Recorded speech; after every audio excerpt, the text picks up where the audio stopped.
This week, Mercury and Jupiter are both going retrograde, and retrogrades are often getting a bad rap, but there's a lot of great things we can do with this energy.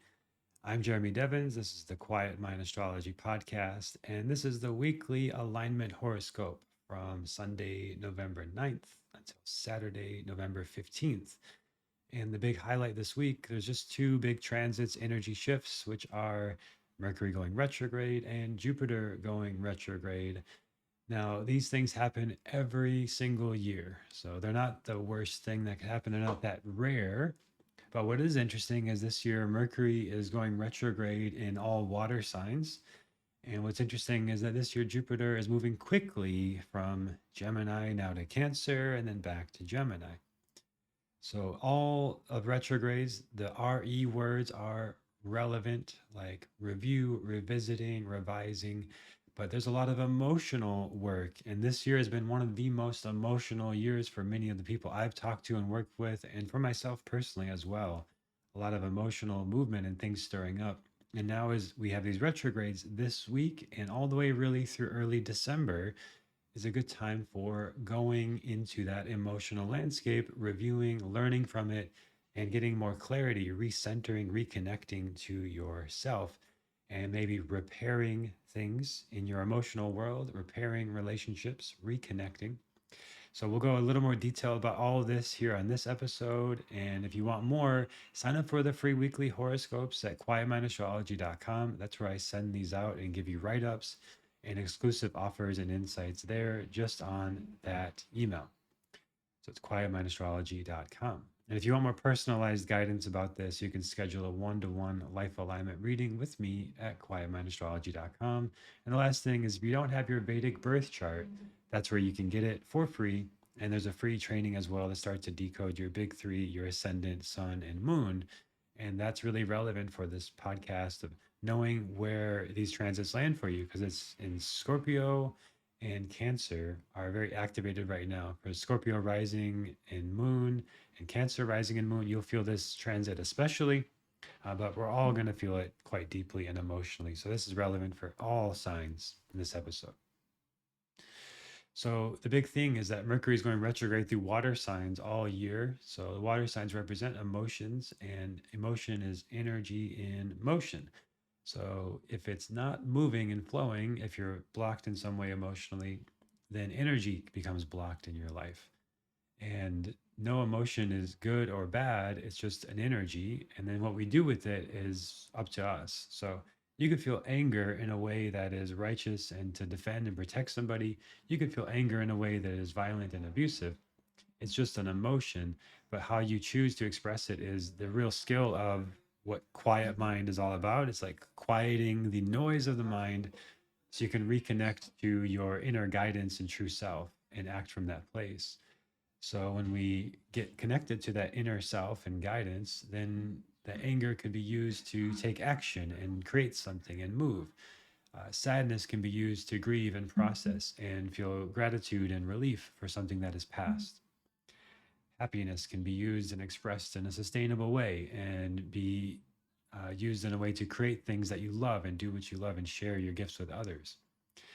So the emotional world of the water energy is very present this year, very active this year with Mercury going retrograde through it. So things that are unresolved from the past, emotionally incomplete, unprocessed, tend to get stirred up a lot this year. And this is the last big cycle of it. And it's basically till the end of November now. So November 9th to 29th. And with that, it's good to be doing things to give you space to process that. And Mercury represents the air element. So a practice I am recommending this week to align with this energy is alternate nostril breathing, or Nadi Shodhana. And I have a video on my Quiet Mind Yoga YouTube channel guiding you through that. So you can just look up Mercury Retrograde on Quiet Mind Yoga YouTube channel, or you can click the link in the notes for that as well. But that's a way to sort of balance the energies in yourself and recenter to yourself. So again, all the RE words are really important this week. Recentering, reconnect, revise. And the thing is, our Western world that we are living in loves progress, it loves growth, it loves speed and movement forward. But when the retrogrades happen, all that is reversed. So rather than progress, we get regression. Rather than growth, we get stagnation or needing to tend to things that are unresolved. Instead of speed, we get slowing down. So this is the time to slow down, go within, review things, revise things. It's not about all this big expansion, new growth, especially with Jupiter going retrograde, which is the Raha of expansion. This is the time of like tending to what you've already created and reviewing those things and clarifying those things, completing those things, bringing perspective to those things. And a lot of the best guidance and clarity that we all have comes from stillness and quiet and going within. And that's what the definition of yoga is. It's quieting the mind, which is not your true self. It's just a survival mechanism and it needs a job. So if your mind has become an enemy recently, as many people I've talked to have experienced this year, the mental landscape's been quite difficult and emotional. That's normal. That's okay. But that's not you. That's not your true self. The true self is the one that notices, oh, I'm angry or I'm sad or I'm feeling a lot right now. And then you have choice of how to respond to it. I just talked to a client yesterday. She talked about her child having like really good emotional awareness. And like he would come up to her and say, Mom, I'm feeling angry right now. Rather than like throw a tantrum or like put up a big fuss, it's just like expressing that emotion. And there's also an energetic of maybe he needs to run or even like hit a pillow or something or move the energy physically. But he can have that emotional control. And she's a yoga teacher, so she's obviously trained this or taught this to her kids. And they've had this emotional awareness now, this ability to step back, observe, and then not just emote, but to now choose how to express that emotion. And emotion is there's nothing good or bad about it. Like emoting is essential. I think energy needs to move in motion, otherwise it gets stuck, and we get like women tend to get intense cramps if they're not expressing their emotional needs and desires. This is a very common thing. Or getting low back pain if you're not feeling supported and emotionally you're feeling like overworked and stressed. Weight on your shoulders, shoulder pain and neck pain. You feel like you're carrying too much and it's emotionally heavy and burdensome, right? So these things need to be expressed so that we can embody this sort of spaciousness and freedom and expression in ourselves and not get stuck. And this is a time not about getting stuck, not about stopping. It's about tending to the unprocessed things and unfinished things. And if you've never done it before, there's a lot of backlog. And it's like the old computers back when you had to defragment your computer. You just keep using it and using it. It gets very fragmented on the hard drive. And I think that's closer to how our nervous system, our body, our real physical body works. That back in the day, you had to like defragment your computer. So it would take like, I don't know, an hour to take all these like random spaces of files and put them into consolidated files, which were then more efficient and your computer would run smoother instead of having to pull information from lots of random places on the disk. So, this is what happens when we take time in stillness and quiet and meditation. The brain sort of consolidates this experience of this happened and that happened, and it makes sense because of this. And I see this connection and pattern and I can now kind of consolidate that experience and understand it. We do this in dreams as well, like sleeping, dreaming. This is what storytelling is. It's like without stories, life is just sort of a sequence of random events. And when we have a story, it's like it all makes sense. It's like there's a evolution of something, there's a progression of something, there's a beginning, middle, and end, and it's consolidated now in like this complete experience. And when movies have like a sort of completion to them, they feel very satisfying and enjoyable. And when they don't have a sort of cohesive completion and story, the movie gets bad reviews. It's not enjoyable. It's not fun to watch. It's like they didn't think it through. Whoever wrote it or directed it didn't sort of consolidate the ideas in a way that's like complete. It feels like there's something unclear or poorly put together. And our lives can be like that sometimes. It's just like seemingly random, disparate experiences, and it's not really cohesive, and it's like a bad movie. But I think when we take the time to sort of process it, like this time this week is right to do that, kind of review, look over your calendar over the past year, especially the past few months since Mercury was last retrograde in the summer, like 3, 4 months ago, and just kind of see what's evolved from there. And like, what is the story that you've been living, and what is that sort of consolidation of that experience? Of course, the retrogrades are never really going back. The planets never really go backwards. It just looks that way. Like when you're driving on a highway and you pass somebody, it looks like they're going backwards. But everyone, all the planets are still moving in the same forward motion, but there's a relationship to it. And when we're in the retrogrades, we're closer to that graha or planet, and it is appearing to slow down and go backwards. So, energetically, emotionally, spiritually, in our lives, it's the time to go back over things of the past. Now, specifically, Mercury's in the nakshatra of Anuradha this week. The deity is Mitra, the god of compassion and friendship. And this makes it a very good time for tending to our friendships and what we love, what we're devoted to, reassessing this. And the symbol of Anuradha is a lotus flower, which is often associated with enlightenment and the crown chakra. So there can be great insights and realizations here by going back to things of the past. And then Jupiter is in Punarvasu Nakshatra, which means the return of the light. And this is a renewal energy. Again, a RE word, renewal energy. So this is great for going to things that have been maybe stagnant or stuck or incomplete or unclear or unprocessed. And now there's a renewal, there's a new perspective. So this is different for everybody, but very literally, it could be cleaning out your closets, cleaning out your junk drawers. If you've got some unpaid taxes, to go back to that, it's not the most fun thing, but it can bring the sense of relief and renewal when you resolve these things. RE words. And this could be like unspoken things in communication and relationships, especially emotional stuff, unprocessed emotions.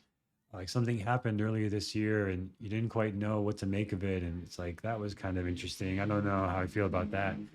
This might be a good time to just sit with it in meditation for 10 minutes and notice what comes up, journal about it, reflect on it, RE words. And this could be a great time where new insights come, you feel renewed, you feel revitalized, you feel reinvigorated through this process of slowing down. And one of the big lessons I've learned in life is that we think if we want to go faster, we just go faster. But oftentimes we do that and then things break down, we overlook things. But oftentimes to go faster, we need to slow down. And they say, I think Abraham Lincoln said this, like, if I have 10 hours to chop down a tree, I'm going to spend the first 5 hours sharpening my axe. And that's kind of this thing as well, like taking the time to sort of set the groundwork and the space in your life to create what you want to create. I travel a lot, and whenever I travel, the first thing I do is just set up the space to create, like my workspace, my altar space, my practice space. No matter where I am, I can set those things up and feel sort of settled in and at home. And now I have the environment to do the things that are important to me. And that's this kind of energy of this time, but on a bigger scale of like, is there subscriptions you're not using you can unsubscribe from? Is there habits and like activities you're doing that aren't actually aligned anymore? Uh, if you're part of a group or an organization that it's maybe you want to step up in that organization, or maybe you want to step back in that organization. Maybe you want to start a subscription to something and start working on a habit and get support around that. If you want yoga practices and meditation practices, the Quietmind membership, we have hundreds of classes in there if you want to go deeper in your yoga practice, your spiritual practice. So this is the time to reevaluate these things, reassess, recenter, realign to what really matters to you. So if you're on the email list, you'll get the email with a list of several, I think, auspicious and unauspicious activities that I think work really well during this time. I've mentioned some of them here, but there's more on the email. So if you're not getting those, quietmindastrology.com to sign up for the free weekly emails where I send out updates and insights and practices and exclusive insights there. But one of the big risks and the things to avoid right now is taking on too many responsibilities. So you might want to create a little more space in your life and your schedule and not just say yes to things. And many of the most productive, successful people I've known say no a lot because they just don't have time. Like they have to prioritize. And prioritizing usually means saying no to a lot of things rather than saying yes to things. It's saying no to way more things. And you say yes to just a few things. If there's a new contract to sign around this time, this week particular, wait. What's the rush? If you can wait a day at least, that's good. And you sleep on it, think about it, get some perspective, really read through it. Throw it into AI, and make sure you're not overlooking something. Ask a friend to read it. Get some perspective on any new contracts, commitments, or projects. If it's brand new, especially, like maybe just wait. But if it's something you've been working on for a long time, it's been like unresolved, incomplete. Now is the time you may want to go back to it, revisit it, revise it, and renew it. And now, like, this is a new commitment, but it's actually something that's been in the works for some time. I just find that, like, if it's a completely new idea, you wake up like, oh my God, I'm going to do this now with my life. Maybe it will fizzle out by the end of the retrograde. I hope that it works. I hope the best for everybody. But I've seen this so many times for myself and clients that, like, during the retrogrades, new ideas can emerge out of nowhere, but they're not fully grounded yet. And it's not the most clear thinking yet. Your thinking is generally clearer during the direct times of Mercury, which is most of the year. But just wait. I wouldn't like suddenly quit your job and start a new project and become this new thing during the retrograde time, if possible. Now, Jupiter's retrograde 4 months of the year. This happens every year. So Jupiter retrograde is not as big of a deal in that sense. But when Mercury's retrograde, it's just 3 times a year and it's just like 3 weeks. So you can wait 3 weeks. The opportunity will still be there. And the last thing I'll mention here, and again, there's much more on the free newsletter, but just no tech purchases during Mercury retrograde. If you can just like wait, just wait till the end of it, even a little bit more if you can. So that means computers, phones, watches, any sort of tech that has some sort of computer power in it. I would just wait. I recommend. And you test it out, try for yourself. If you really want to buy something new, just do it and see how it goes. I've tested this, I've seen it with clients. Like one retrograde time, I really wanted a new computer and I bought it on the day Mercury retrograde. And then they had to like wait. They had some issue with it. It's like uh, certain specs I wanted on it, and they're like, "Oh, actually, we're gonna have to back order that." And okay, so it didn't end up coming until like just after Mercury went direct. So the whole retrograde time is just like waiting, like, oh, actually, we can send it. No, we can't send it. Back and forth kind of stuff. This kind of thing happens quite often in general with communication, miscommunication, misunderstandings, delays, but especially with technology, because that's the buddhi intellect of Mercury, which is about the messenger. So, especially like things like computers and phones, which are communication devices. And any sort of communication device may have some sort of issues to go back over. So, my approach during these times is just don't change anything, just keep using my phone. If I can avoid even updating software during this time, I might do that. So I might recommend that you get a new software and then it breaks some other software and you have to go back to the old software. These kind of things very common during Mercury retrograde. So that's something to avoid during this time is upgrades or new tech. And again, if you want a yoga practice to work with this, check out Quietmind Yoga, the alternate nostril breathing. If you want one-to-one guidance of how to work with this, where Scorpio and Cancer are in your chart, we can do that at the life alignment reading one-on-one on Zoom. We meet for an hour and go into everything in your chart. It's super fun. It's like the most life-changing thing I experienced was my first reading with my mentor. That's why I do this, because I was like, how did you see all that? I want to know how you do this. And I felt so validated and seen and understood. And I really needed that at that time. And it just gave me a lot of clarity. And it's a big reason why I'm here today, because it's been so life changing for me. So if you want some support in your life, whatever you're going through, health, wealth, relationships, purpose, we cover all the areas of life in astrology. We can do that at quietmindastrology.com. And that's it for this week. Thanks for listening and hope you have a great week. Look forward to sharing more with you soon.